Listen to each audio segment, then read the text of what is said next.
La felicidad clandestina, de Clarice Lispector.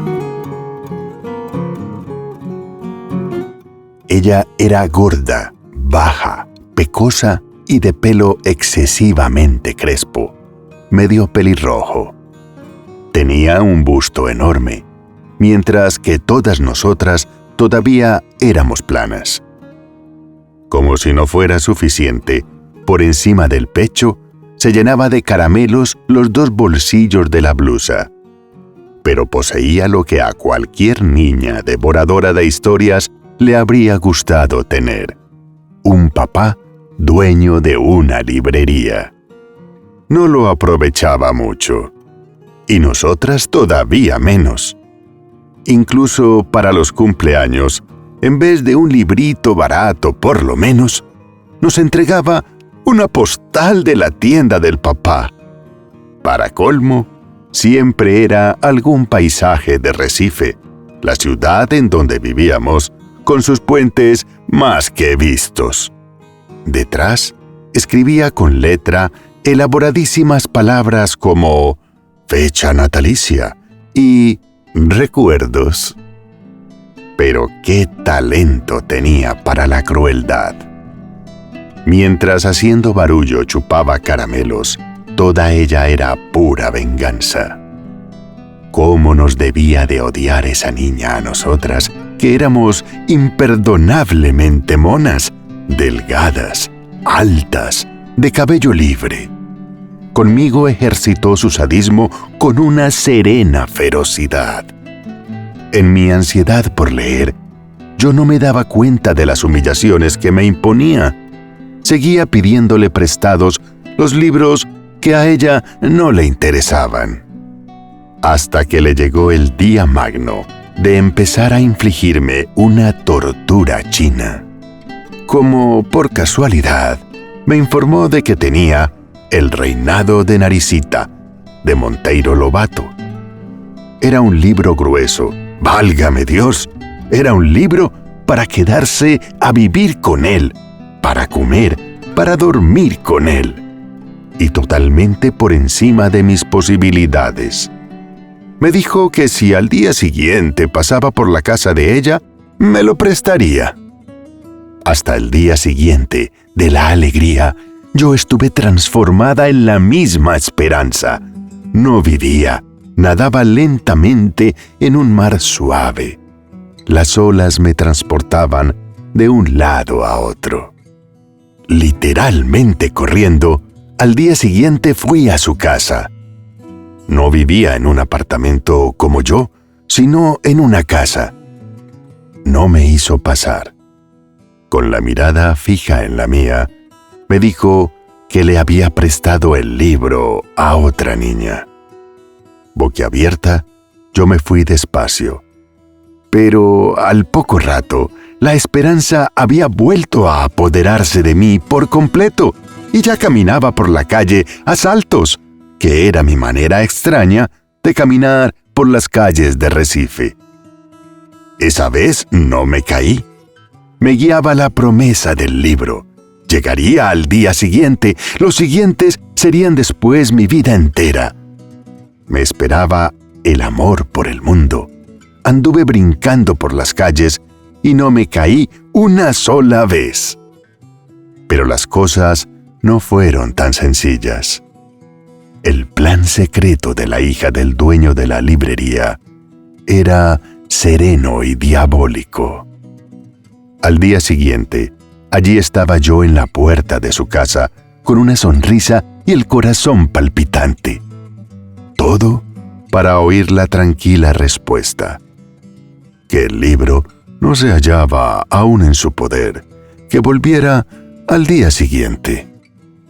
Poco me imaginaba yo que más tarde, en el transcurso de la vida, el drama del día siguiente iba a repetirse para mi corazón palpitante otras veces como aquella.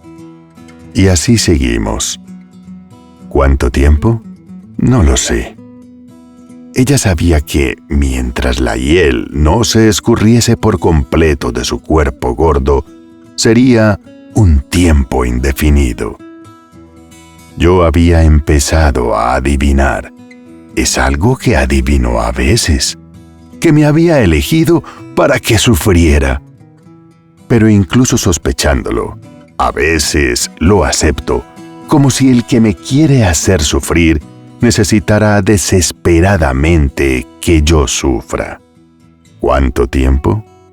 Yo iba a su casa todos los días, sin faltar ni uno. A veces ella decía, pues el libro estuvo conmigo ayer por la tarde, pero como tú no has venido hasta esta mañana, se lo presté a otra niña. Y yo, que no era propensa a las ojeras, sentía cómo las ojeras se ahondaban bajo mis ojos sorprendidos. Hasta que un día, cuando yo estaba en la puerta de la casa de ella, oyendo silenciosa, humildemente, su negativa, apareció la mamá. Debía de extrañarle la presencia muda y cotidiana de esa niña en la puerta de su casa. Nos pidió explicaciones a las dos. Hubo una confusión silenciosa, entrecortada de palabras poco aclaratorias. A la señora le resultaba cada vez más extraño el hecho de no entender. Hasta que esa mamá buena entendió al fin. Se volvió hacia la hija y con enorme sorpresa exclamó: «Pero si ese libro no ha salido nunca de casa, y tú ni siquiera quisiste leerlo». Y lo peor para esa mujer no era el descubrimiento de lo que pasaba. Debía de ser el horrorizado descubrimiento de la hija que tenía. Nos observaba en silencio. La potencia de perversidad de su hija desconocida. La niña rubia de pie ante la puerta, exhausta, al viento de las calles de Recife. Fue entonces cuando, recobrándose al fin, firme y serena, le ordenó a su hija: «Vas a prestar ahora mismo ese libro. ¿Y a mí? ¿Y tú? Te quedas con el libro todo el tiempo que quieras. ¿Entendido?». Ah, eso era más valioso que si me hubieran regalado el libro. El tiempo que quieras. Es todo lo que una persona, grande o pequeña, puede tener la osadía de querer. ¿Cómo contar lo que siguió? Yo estaba atontada, y fue así como recibí el libro en la mano. Creo que no dije nada. Tomé el libro. No partí brincando como siempre. Me fui caminando muy despacio. Sé que sostenía el grueso libro con las dos manos, apretándolo contra el pecho. Poco importa también cuánto tardé en llegar a casa. Tenía el pecho caliente, el corazón pensativo. Al llegar a casa no empecé a leer. Simulaba que no lo tenía, únicamente para sentir después el sobresalto de tenerlo. Horas más tarde lo abrí. Leí unas líneas maravillosas. Volví a cerrarlo. Me fui a pasear por la casa. Lo postergué más aún, yendo a comer pan con mantequilla. Fingí no saber en dónde había guardado el libro. Lo encontraba. Lo abría por unos instantes. Creaba los obstáculos más falsos para esa cosa clandestina que era la felicidad. Para mí, la felicidad habría de ser clandestina. Era como si ya lo presintiera. ¡Cuánto me demoré! Vivía en el aire. Había en mí orgullo y pudor. Yo era una reina delicada. A veces me sentaba en la hamaca para balancearme con el libro abierto en el regazo, sin tocarlo, en un éxtasis purísimo. Ya no era una niña más con un libro. Era una mujer con su amante.